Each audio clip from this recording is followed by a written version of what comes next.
Good morning to all of you.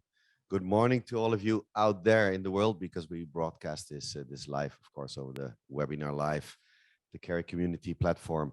So today we're going to talk about the ISP's future, connectivity and digital demand. Again, a mouthful. And I'm very happy to see so many people here in the audience as well. So a warm welcome to you. Good morning. Oh, that worked far better than yesterday. So today we're going to talk about the ISP future connectivity. With this, we have a very executive panel here next to me and virtually. I'll give them a quick minute to introduce themselves and of course, from our sponsor of this session, EllaLink. So Vincent, over to you, over to Marseille. Bonjour. Bonjour, Eric. Bonjour. Thank you for receiving us today. And as I was saying just before, a bit jealous not to be with you there. I'm hoping you all have a great time in Lisbon. So I am Vincent Gatineau. I'm heading sales and marketing at EllaLink. And I will start immediately by sharing a little slide, if I may. All right. Can you see that? Yes. So for those who don't know EllaLink, EllaLink is a subsea cable which is aiming at providing a better connectivity between Europe and Latin America, and is providing basically a fantastic diversity compared to whatever has existed in the past. And of course, as we are directly connecting the both continents, the best latency ever that you can experience between Brazil and Portugal. So basically, EllaLink connects Sines in the south part of Portugal with Fortaleza, but as well as its own infrastructure to interconnect data centers in Lisbon, Madrid, Marseille, but as well in Rio and São Paulo. So I assume a lot of you, especially in Portugal, have heard about us, and I have a couple of news to share with you. First of all, I would say we've been opening new POPs, especially in Brazil. So now we have a new POP in GlobeNet in Fortaleza. So GlobeNet is a main data center of Fortaleza, which is becoming one of the biggest hubs in the world for subsea cable. If I'm not mistaken, we have 14 cables landing now in Fortaleza, and having EllaLink reaching now, opening this POP in this data center allow us to reach more and more customers and to have as well a better interconnection point there. But I think the major news we wanted to share with you in Portugal is that actually EllaLink is looking at creating a new connection, a new subsea cable, domestic cable in Portugal, and this to connect Sines and Lisbon. As you know, there are a massive data center development in Sines with a startup campus project, and we are aiming to improve the connectivity between the metro of Lisbon with the future mega data center of Sines. So basically, our aim is to connect data center from data center at fiber level, and for this we intend to build a subsea cable of 150 km, which can be an unrepeated cable with a massive quantity of fiber. So we are aiming at deploying 48 fiber pairs. And really what we want to have is to connection data center to data center to any of them. So either going from Equinix in Lisbon to our station, or to the future data center of Start Campus, which is currently under construction. We are as well aiming to connect alternative points in Lisbon. I'm especially thinking of the project, the data center of Altis, LDC data center, which we had the chance to discuss last week in London with the teams of Altis. And the aim then at infrastructure level is to provide a very secure infrastructure to connect this metro with a future mega data center and to have maximum security of this cable. So it's a 100% burial design that we are putting in place, either on the subseas and on the terrestrial. And we are as well taking benefits from the infrastructure we already built in CNES with the massive bore pipe we have there. So today, this cable is in planning, and definitely we are pushing this message towards the market to call for interest and to propose to the market to become an anchor partner of this future infrastructure. Of course, the objective of accessing the project immediately is, of course, to get a benefit in terms of cost and to access it at the ownership cost and participating to the construction of it. So I wanted to be super brief with that. So that's a bit all that we have for today as an update. Our team is there present in Lisbon. You can get in touch with me or directly with them. And well, we'll be happy to discuss our new projects. Okay, thank you very much. Thank you very much, Vincent. Let me have a quick look in the audience here if there are any questions for you. Good. I know it's 10 o'clock in the morning, so you can wake up now. Was everything so clear for you? Vincent, you have been absolutely clear. Nobody has a question. And for whatever questions for EllaLink, they can come to you for offshore, right? Absolutely, yeah. Please, okay. Please get in touch with the team there, and of course with me, you find my contact easily. Okay, fantastic. Thank you so much for your presentation and your keynote sharing. So let's go to the to my final panelists. I'll give them quickly a minute to introduce themselves. And Ethan, if I may start with you, please. Yeah, absolutely. So my name is Ethan Lawler. I'm head of business development for the UK and Ireland for Annexo. Annexo are one of the fastest growing Salesforce partners in Europe over the last couple of years. And we work exclusively in the telecommunications space. So, yeah. Thank you so much. And Emrah, welcome to you as well. Thank you. Thank you. Good morning, everyone. I'm Emrah Yorulmaz. I'm in the sales team in AM6, which is one of the biggest internet exchanges in the world. We have, at the moment, almost 900 connected networks with a peak traffic of 11 terabit per second. And responsible for the customers and partners for our internet exchange in Amsterdam, but we also have our own internet exchanges all around the world. Thank you. Thank you. And if somebody does not recognize Emrah, look at his socks, because you see the logo of the AM6. Now everybody goes like this. Fantastic, cool. Good having you. Thank you and welcome. And last but not least, Aki, I mean, to get the helicopter view about the complete market, I'm very happy and proud to have you here with me. So please. Yeah, thanks, Eric. My name is Aki Uljas. I'm a partner at Cambridge Management Consulting. We are a consulting company without any consultants. So we are all industry experts. So we are now totaling about almost 140 people in the company in 17 different countries, focusing on basically digital transformation. My responsibility is I'm heading the data center and subsea capabilities within the Cambridge. Plus then I have also overall responsibility for the Nordic markets. Okay, thank you. And gentlemen, good having you here together with Vincent, which was remotely. ISP future, connectivity and digital demand. Let's take it one step back. The ISP landscape. Emrah, if I may start with you, can you give us an overview? What's out there? What are we talking about? Yeah, for the ISPs as AM6, we are working with many ISPs all over the world, not only in Europe, but all over the world, because we have almost 900 connected networks, and most of those networks, they are the ISPs. And as part of it, we have different partnership models with them. So some of them, they only connect and become our customers or members, but at the same time, we have partners, ISPs. They become our reseller.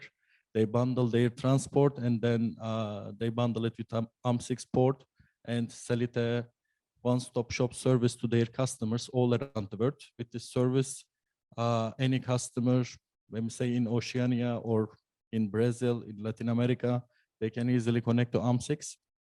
Apart from this, we have strategic ISP partners as well. As part of it, we try to support the local community all around the world.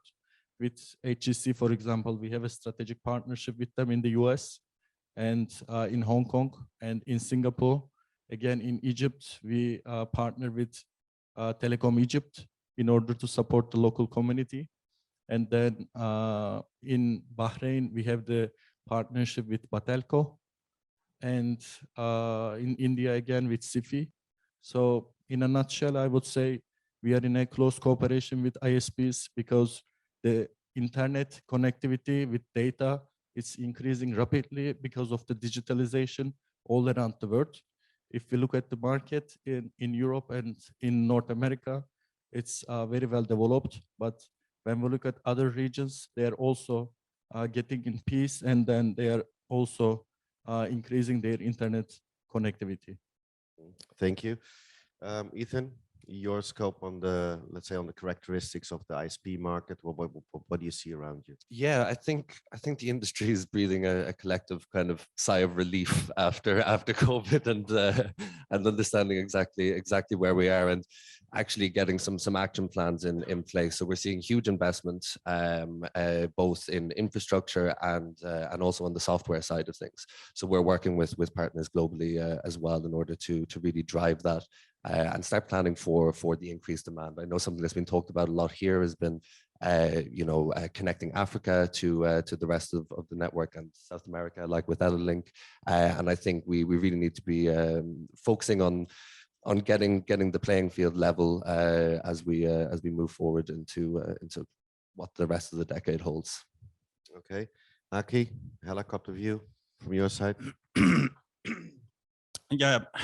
I think the interconnections are getting more and more important for the ISPs. So especially during the COVID, we have huge amount of traffic in the networks. It's increasing constantly, and of course the ISP's role, the market is kind of driven there as well. Though the data is owned by the hyperscalers, but then we need the ISPs to actually deliver that somehow and be kind of working there. But yeah, the interconnections have increasing importance in order to improve the connectivity, and not only just the ISPs, but the ISPs will also bring the enterprise customers, and enterprise cloud interconnections and so on are increasing very rapidly because everything is moving into the cloud.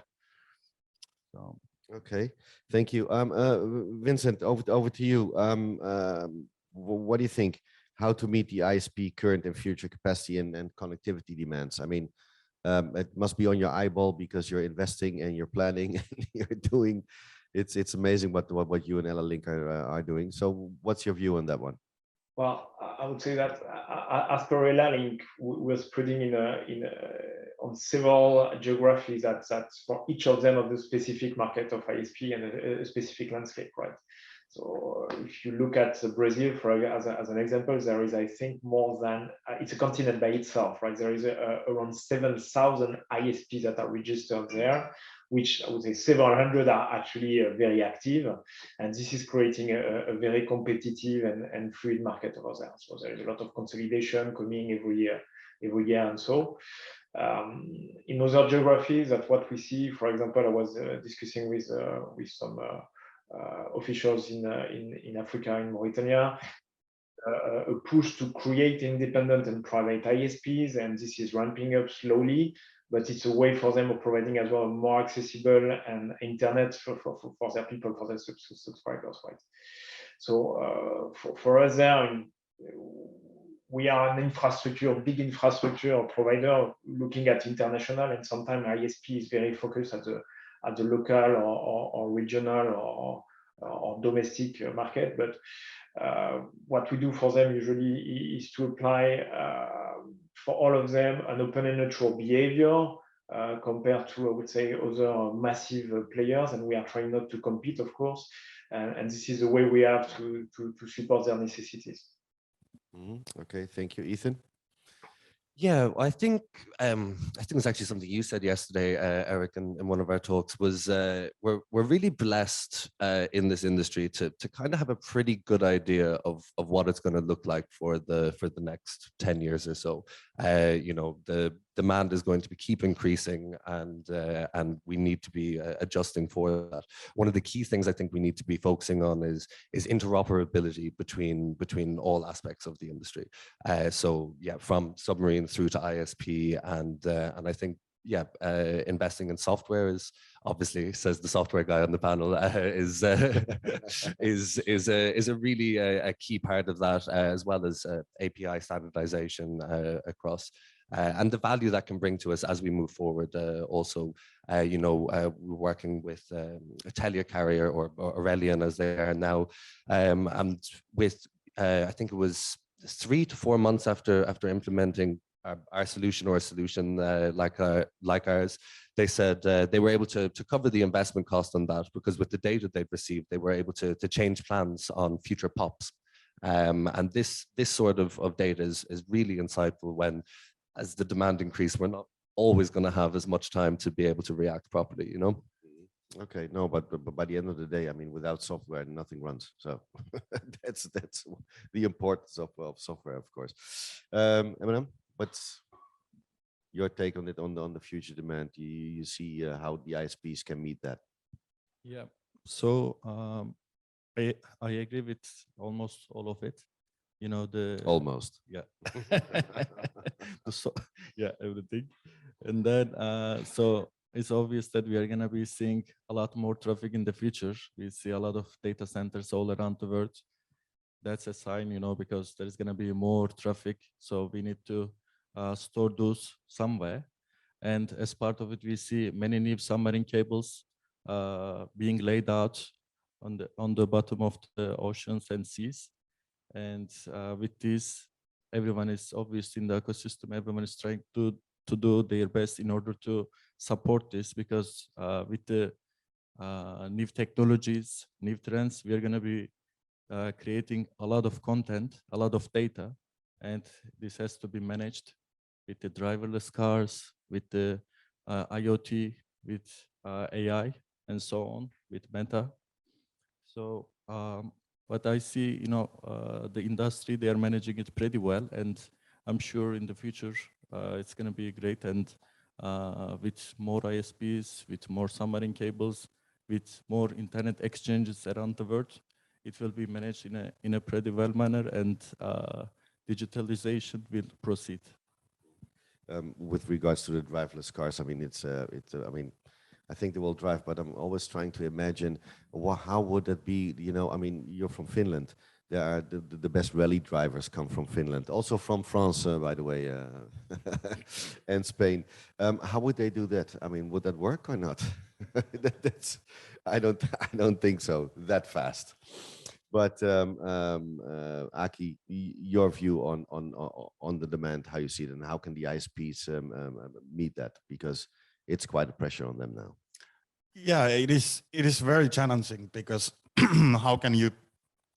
It's still quite easy to predict the capacity growth, looking at the end user how they act in the market, how much data they consume, and so on.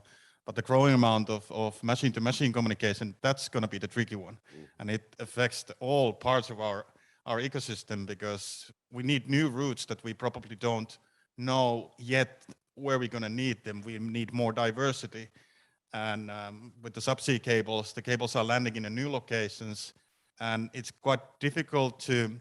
Oh, it is difficult to predict where the traffic flows comes from. So in the past, you would look at the GDP and the population of any country or city. You could plan, and, sort of. Yeah, and that's an easy way to select the landing sites. But now with the diversity requirements and machine-to-machine traffic, so how to actually evaluate those things? So that's going to be difficult. Like I said earlier as well, and we need more interconnection points. So M6 is expanding a lot, PKIX is expanding, especially now in the Nordics. It's very challenging, and then the capacity growth and new kind of a diverse connections That's where we need also software. It's starting to be quite complex network to manage by humans. So machines like driverless cars can do it much better without human errors. That's right. And AI coming in, so it's all about software, guys. By the end of the day, we cannot like it, but it's something we have to move into. Also, Sorry, please. I just wanted one more thing. So during those past events, I also had the chance to see the industry from the infrastructure perspective. And as part of it, I see the infrastructure is also getting very well developed as well. We see the 100 gig port there, 100 gig interface there already there, 400 gig is already there. Now they are working on 800, 1.6 tera. With those, the traffic, the data, it will be managed, and yeah, everyone is working really hard to, get prepared for the future. Okay, thank you. Now, we talked the last day and a half, actually, if I include today as well, about partnerships and how important they can be. Now, Vincent, for you, what can you tell us about the different partnership models between ISP, content, cloud, and capacity provider? What do you see from your point of view? Well, I mean, it's always a trick, because when you are putting a cable under the ocean and you have a lot of civil works, marine works, it's always tricky. Yeah. Back to realities and to talk who's going to really use it. So the role of EllaLink here is always to become to provide a high quality link between eyeballs and content at the end, right? So we are putting latency at the service of the ISPs to access content faster, and we are optimizing their transport and transit layer, and this is for the benefit of their subscribers. Basically, when you cut latency by 2, you optimize their IP efficiency by 2, actually. So before you were having, for example, Europe to Latin America taking 120 milliseconds. Now we are having 60 milliseconds, and actually a 10 gig there has the same efficiency on the shorter route than a 20 gig in the north. So first of all, it's really there to optimize and to get a better connectivity. Okay. In terms of partnership, as an example, we've been working a lot with the KICS the last years, right? And we've been able to working together to push the message of latency towards the market and to propose to the Brazilian market mainly a product which is really focused at accessing European content from Brazil.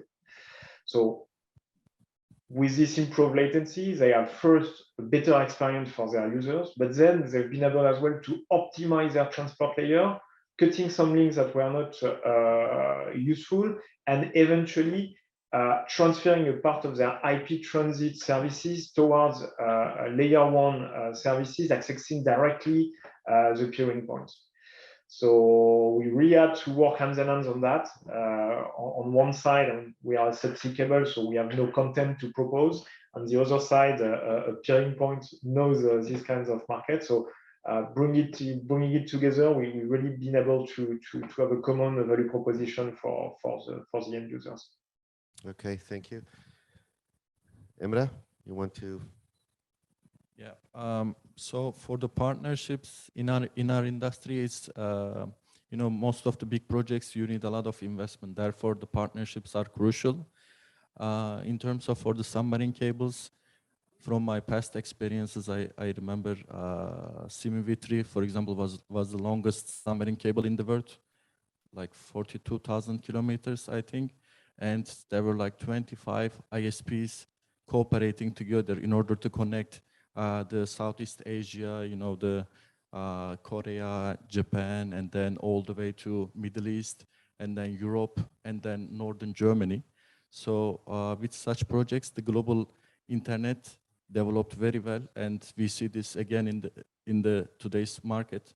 Even the hyperscalers, a couple years ago, they were just building the submarine cables only for them, but now they are building and they are cooperating with ISPs and reselling the rest of the idle capacity. This is for the submarine cable landscape, but also in the ISP, in the ecosystem, as AMSIX, We also partner with ISPs and with other players a lot. Like I said, in other countries, we cooperate in order to create a local peering community there in order to localize the traffic.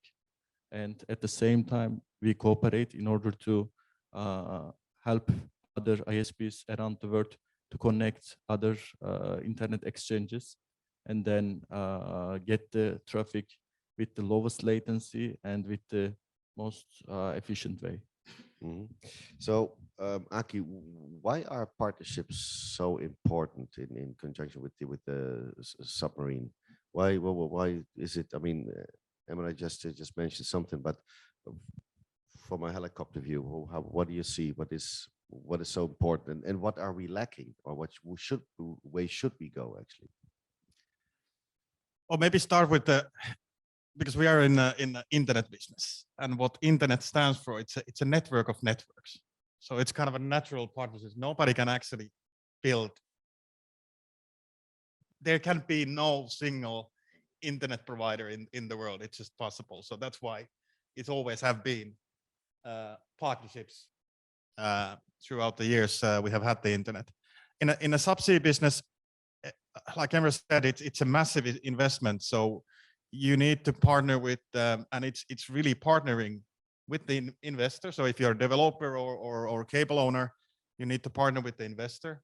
You need to partner somehow with the governments, because the permits are the kind of the biggest hurdle at the moment. I'll come to that. Yeah, I'll come to that. And then you need to partner with the vendors.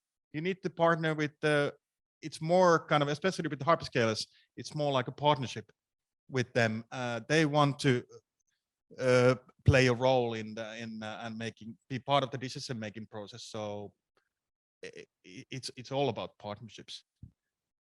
Okay, Ethan, what do you see? I mean, from the software layer you put over everybody and everything. It's well, I mean, we also need partnerships across, software providers for, we focus on BSS automation mainly, but we have to partner with OSS partners across the globe to fill those missing points, and I think this is something that is becoming more and more, like you said, with the hyperscalers partnering with industry partners, but also some of the big players. Some of the incumbents in the Middle East are joining forces to create new large data center ports, landing stations, etc. And I think we should see more collaboration. I hope for more collaboration.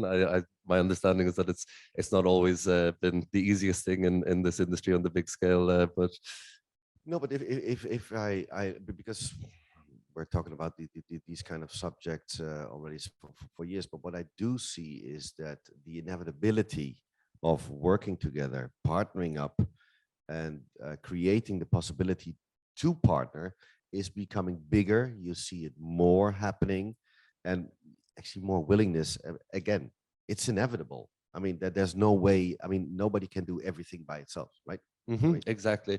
And actually, one thing we're seeing a lot of on the ISP side of things is standardization of APIs, of a real drive from everywhere from the Caribbean through to the Middle East, of bringing processes up to scratch to be able to allow for that collaboration to move faster. And I think it's something that's a little bit behind within telecommunications compared to, I used to work in the energy market, and the collaboration between different players and the interoperability is the key word that we're trying to drive is much stronger there, and I'm hoping it seems to be on the right path, and I think we'll get there over the next few years.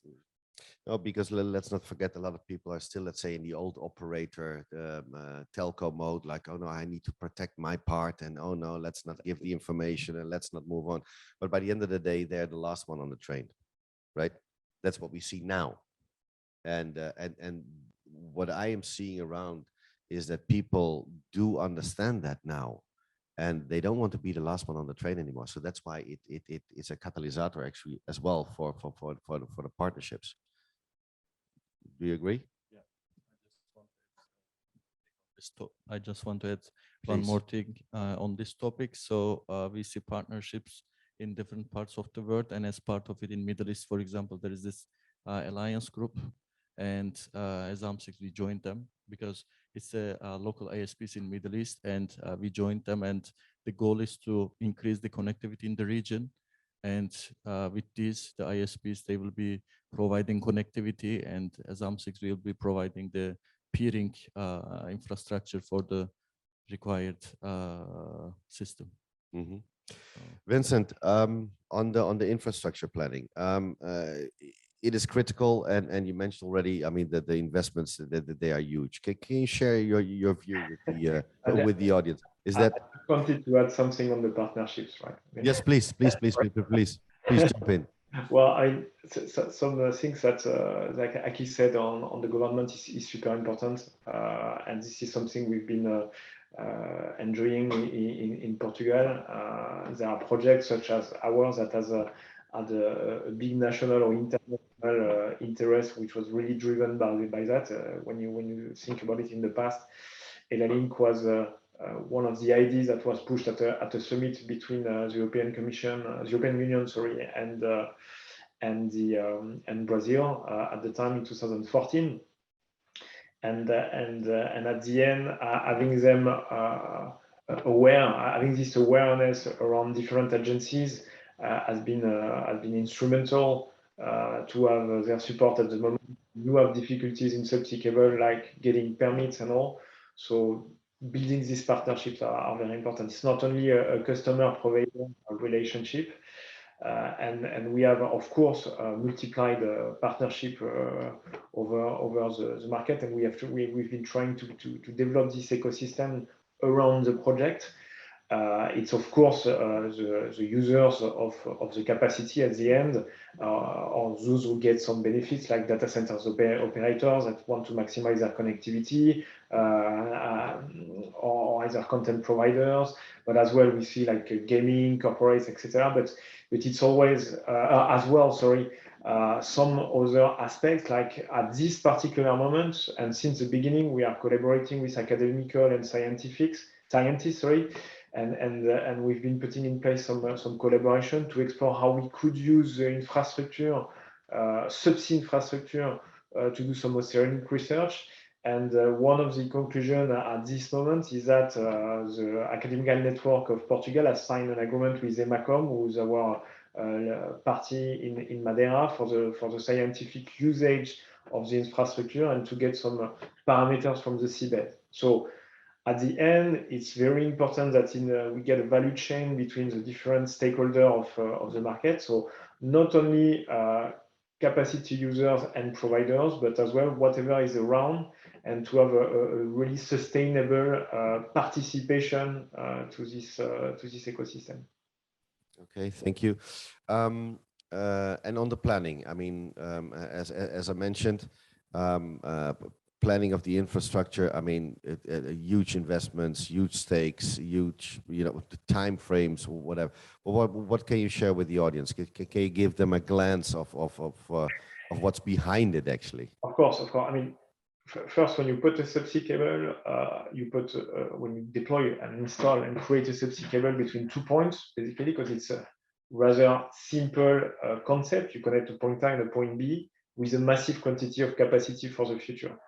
And it is there for 25 years, because the usable life, the design life of a subsea cable is around 25 years. So it takes a very long time, and it's a long way, specifically for a private cable like EllaLink. So we are a private company. We are a project company.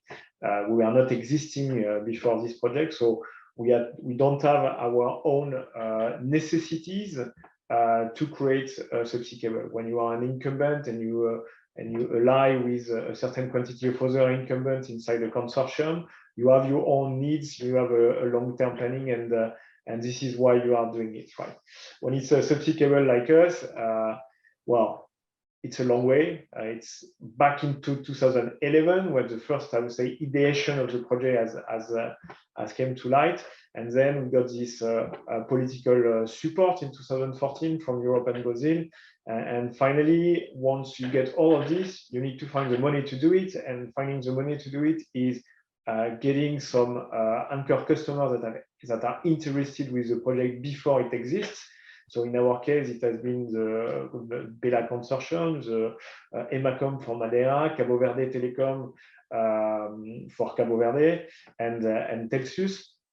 And finally, once you get all of this and you get a capacity planning that proves to be sustainable for 25 years, and you find the right financial partner. In our case, it was Marguerite, it's an investment fund. You are able to launch the construction of your project. That's going to take 2 to 3 years.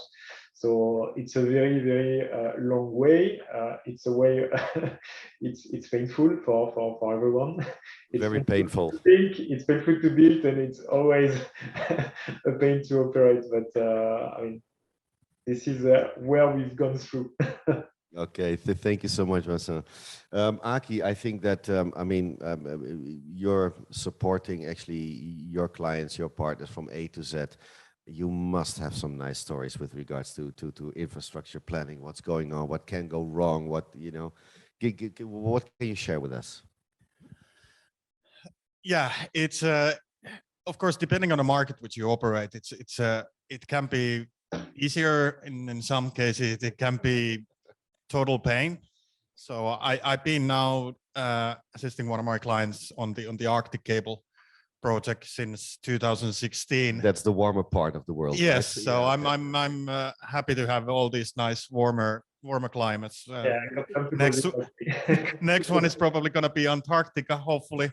So I'm kind that of will stuck be good with for those. the weather, actually. Yes, exactly. Think about this, guys. But it's a quite a difficult process because there is so many aspects you need to actually count. And when you're having a new route, there is kind of no existing data which you can rely on. So you somehow need to create the financial model, the revenue models, and so on, and figuring out what is the actual demand on such route which doesn't exist. And that's kind of the very challenging part, because of course it has to be convincing for the investors so they can trust that the project actually flies and they will get their money back. But yeah, there's a lot of data available, so then it's kind of a mixing and matching and creating the model and calculation that how the market, what kind of course, because any new subsea cable will eat kind of from the other cables and so on. So that may be the most challenging part. Of course, a lot of design has to go in place, looking at the route, because it's the sea is quite a harsh environment. We have a lot of fishing activities, and which is probably the biggest. It is the biggest kind of cause of faults in the subsea cables. So a lot of planning needs to go there as well. Then also the technology is increasing in enormous space, and how to actually then cope with the technological changes during the, let's say, 2 to 5 year planning time you might have for the cable system. So a lot of things actually might change during that time. It's a positive effect, because when you then go in contracting force with the supplier, you do the final design just like in first 2 months, and then lock it. So, but yeah, maybe kind of in a non-typical routes, the financial planning and revenue planning, that's maybe the key challenge. I think it's a pain in the butt. It's a pain in the butt, just to say, because you have to think about so many things, and it's all about, and you don't know if it's future proof. I mean, you mentioned, Ethan, we are in an industry where we know what's coming at us, but it's not always certain. I mean, listening to Vincent and to Aki, it's not always so. How can software help us with that? Well, I mean, we know what's coming, but we also don't know what we don't know, and we do need to be prepared for that. I mean, with regards to the investment in the infrastructure at the moment, first of all, long may it last. But second of all, knowing how complex it is and how many moving parts, we really do need to be putting software at the core of that focus as well in the financial planning, like you mentioned, Aki. And I think this kind of gets put to the wayside a little bit. You know, I've spoken with companies across the globe, huge data center infrastructures, and millions and millions, hundreds of millions invested, and then, you know, balking at pennies in terms of future-proof software that will allow them to deal with the unexpected, which will allow them to plan for future expansion. And I think this is a really key aspect. Also, for another factor that I think is definitely being taken more into account, which is around sustainability. You know, Salesforce, I will speak of as is what I know, have recently launched a sustainability cloud, which is, you know, can be implemented at the early stage of the build to keep track of the carbon offprints and keep track of all the ways in which there is environmental impacts, and be used for planning for various different ways to offset that.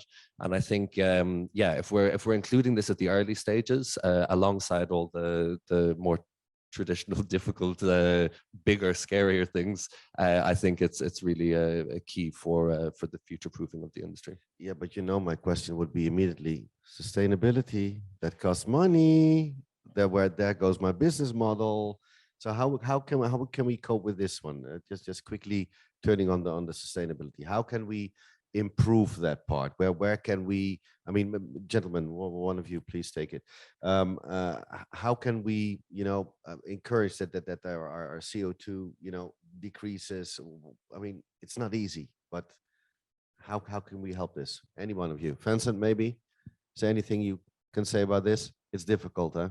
Wow, that's nice. Thank you very much. Aki, maybe a word on that one, on sustainability. Well, if we look at the data centers, I think they can have the biggest thing impact on this one, because they consume enormous amounts of energy. And we are now seeing already in the Netherlands, there's a moratorium right now for hyperscalers. They can't build anymore because they consume so much energy, and in areas, and actually bringing quite small amount to the local community. So what I've been thinking is that how could we actually give something back to the community? And in a simplistic term, data center is a heat exchanger. You put X amount of electricity in, you get pretty much the same amount of heat out. Then how you can utilize that heat, be that a small kind of edge type of data center or a large hyperscaler. Of course, in Finland we have a district heating system, so it's a constant need of since it's pretty cold as well. You don't have to cool anything in Finland. No, right? no, I mean, no. We are a very cool country and cool people. So cool people. Yeah, but yeah, I think that's the key. How can we bring something back to the community that they can actually accept it? So using the district heating system, you can actually do in many locations. You can do new zoning as well. Then what we all need and sometimes forget, the tap water, heated tap water, that could be done. Swimming pools, processes in the industry. I think that's the way kind of turning it a little bit around the question that, yeah, they are consuming a hell of a lot of energy, but then they also contributing by not just wasting the heat, but utilizing that somewhere. No, and I see you mentioned the smaller data centers. What we see, for instance, in Germany, is that, I will not call a name, but what they do is the heat they get out, you know, they just give back to the community, to the little city they are in. I mean, science have we heard it yesterday from Felipe, doing a great thing on the LNG and the water supply. So it's you know, using that for energy for the data center. So I think we are moving in. It is on our eyeball. I mean, it's now, especially in the EU, it is, I think, number 1, number 2 issue, which is on the agenda. So I think it's a good thing. Now, we mentioned quickly governments and these kind of things. So Aki, if I may stay with you. the ISP, what do they require actually from governments to meet the capacity, the demands, and you know, and maybe what role do the OTT players play? But from a governmental point of view, how can they support? Because everything, if it's submarine, if it's data center, if it's, you know, what have you, you always need the permits. You always need the permits. So can you give us a broad overview of what we are facing? And maybe Vincent, you can jump in then later on. Yeah, I'd say, I mean, the permit is some aspects of it, right? And it's a very administrative work, and it's more a question of not making too much for a subsea cable, which is actually that size. I don't know if you can see it. Yeah, it's pretty at the end easy to install, right? I would see it more broadly for ISPs and for in general for the market, like to guarantee some kind of openness and neutrality on the market, and to install some rules. I mean, each and everyone is not fighting with the same sword. You have some guys that are getting, I don't even know what is massive for the revenue for OTTs on advertisement and all that they can invest directly on infrastructure, whereas some others are struggling with the churn and the price of subscription of their internet users, right? So guaranteeing this neutrality and this fair market is something important that the government should think about. And of course, as a subsea and private builder and operator, we look for some more financial support for strategical projects, and not to lead them all to those OTTs that at the end will terminate by controlling 100% of the internet infrastructure. I mean, the infrastructure under the oceans, right? But there are some plans already. If you look at the European Commission, they put in place a program of funding which is called the CF Digital. It's not only for subsea cable, it's for data centers as well, and 5G's corridors. And these are a good sign, but I think we should go ahead of that and more powerfully, because otherwise you're going to leave a complete part of the, I would say, the ecosystem to a couple of players that will have a total control of it. And we don't want that. I don't think so. No. Aki? Yeah, this is quite a interesting subject. I think the governments can do a lot for the subsea cables. The kind of a challenge is the permits, and it's also the same thing with the terrestrial builds. So kind of, if the permitting time is like 2 years in some cases, how is that affecting your business plan, what you're doing in the planning phase? So it's a very challenging. So in my thing, what the governments could do, they could be more prepared. Could we actually get ready-made cable corridors to the potential landing sites? And but is it then not us educating them? Yes, and this is exactly, I think it was really good what Google did with the Equiano cable together with the Copenhagen Economics, to really kind of giving a different view on the market. And I think what the government should do is kind of look at our infrastructure as a critical infrastructure, and therefore kind of prepare for it. One of the projects I was part with in the Baltic Sea, that's actually a public-private partnership between the government-owned company and then the private investors. It was finalized in 2016 and been operational since. So that's another kind of a way. So of course the governments shouldn't interfere with the market unless there is the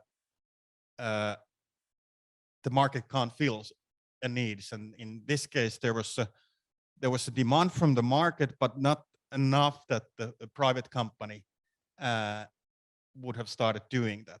So that's when the Finnish government stepped in and acquired an existing operator, which is now operating the system, and provided kind of a seed financing for the project, to leverage that and get the additional financing in place. So that's kind of a one way, and helping in cases where the market can't actually do the cable, but there's a demand, but nobody. It's quite a risky business still. So that's one possibility. But more on the permitting side, yeah, if we could build kind of ready-made corridors, protection zones around the cables, I think that's even more critical, because our whole infrastructure is very critical for any businesses in the world. Well, we saw that during COVID. I mean, a country like Germany, I mentioned that example yesterday. I mean, they were completely shocked because they were not prepared. A country like Germany, I'm not talking about South Sudan here. I'm talking about Germany. They were just so unprepared. They were not there. They were talking about it, yeah, maybe a bit left and right. Then they were confronted with COVID. A lot of people working from home or staying home or whatever, being on Netflix 6 hours a day. It was a blast. It was a blast. I mean, maybe Emma, you can say something from the Dutch point of view, or the other markets that you cover, but a lot of countries were not prepared. It was not there. It was not mission critical, as you mentioned. Yet I think now it's on the agenda. Now everything it's mission critical. But I mean, maybe Emma, you have some. Yeah. So on this regard, I totally agree. The government support to the community is crucial. It really helps to do business easier, and also it really helps to develop further. On this regard, in the Netherlands, for example, the connectivity is very high in the country, in the cities, and during COVID, it was all good. But apart from this, from the submarine cable perspective, if you look at the cable landing stations, as we can see, some of them, they are really shiny. But this is not just because it's a geopolitically strategic place, but it's also the governments in those locations, they are really supportive. Because, yeah, look at the southern part of Europe. We have Marseille, we have Italy, we have Greece, we have Turkey on the east side. We have now new cable landing stations in Barcelona. So if you look at all those, then we see some of them, they are going one step further, and obviously the government support is huge to them, and this helps the ISPs, the submarine cable providers, to do business in a easy and fast way. Okay. All right, we discussed quite a lot. Now let's look ahead a bit. I mean, we talked a bit about planning and how difficult it is, and then looking into the future. Ethan, you were mentioning that, okay, but we do have the data. We know what's coming towards us, and maybe we cannot know the unknown, of course. But looking a bit at the future, what do we see in ISP country, in IX country, in submarine country? What software country? What do we see, and what can you predict, sort of? I mean, I'm not asking the glass ball, of course, but what do you see coming? What should we look out for? The unknown. I think this is, if we look, even this year, we're based in Poland, and with 4 million refugees now living in the country. This sort of increase in demand can't be accounted for. Hopefully, other unknowns won't be quite as horrific, but we need to, to repeat what I said, be really laying the groundwork to be prepared to not be in the situation Germany found itself in, for example, because it's really, it is critical infrastructure, and it's critical to the ongoing, even making sure for the hyperscalers. We saw how the world nearly collapsed on itself with a 6-hour Facebook outage or Meta outage not too long ago. Whoops. Turns out turning it off and on again was the solution. But so this is what I think we should be going for, and unfortunately, maybe not as crystal ball, but with the cloudy bit of the crystal ball is what we need to be preparing for. And I think we're on the right path. It's an exciting time. Okay, thank you. Emma, what's your future scope? So enlighten us. So it's obvious that the traffic, the global data traffic, it will increase again significantly, especially from the other parts of the world, like Africa, like Southeast Asia, and then the Latin America. And as part of it, there will be more digital hubs, let's say, because when we look at the world today, we see in Europe, for example, Amsterdam, Frankfurt, London, they are the biggest data hubs. And then when we look at the whole world, then we see Singapore in Southeast Asia, in Middle East again, in the US. But so with more data, we will see more localization. The hyperscalers, most probably they will go into more locations and then the more localized data. And of course, more data hubs around the world we will see. And this will also help us a lot in our daily life, because when there is lower latency, we have a better life. That's what you always do. You go to bed, you dream about it, and you wake up with it, right? Low latency. Vincent, please, your take on the future. What should we look out for? I'll talk about a closer future, right? The one which is really touching the ground for us.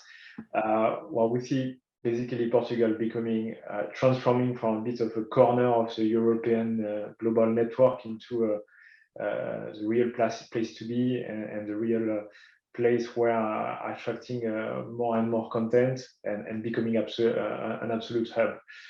When you see in between last year and next year, we have 3 major subsea cable arriving, 2 from Africa, 1 from Latin America. We are seeing, which is probably the biggest data center development in Europe happening in Sines.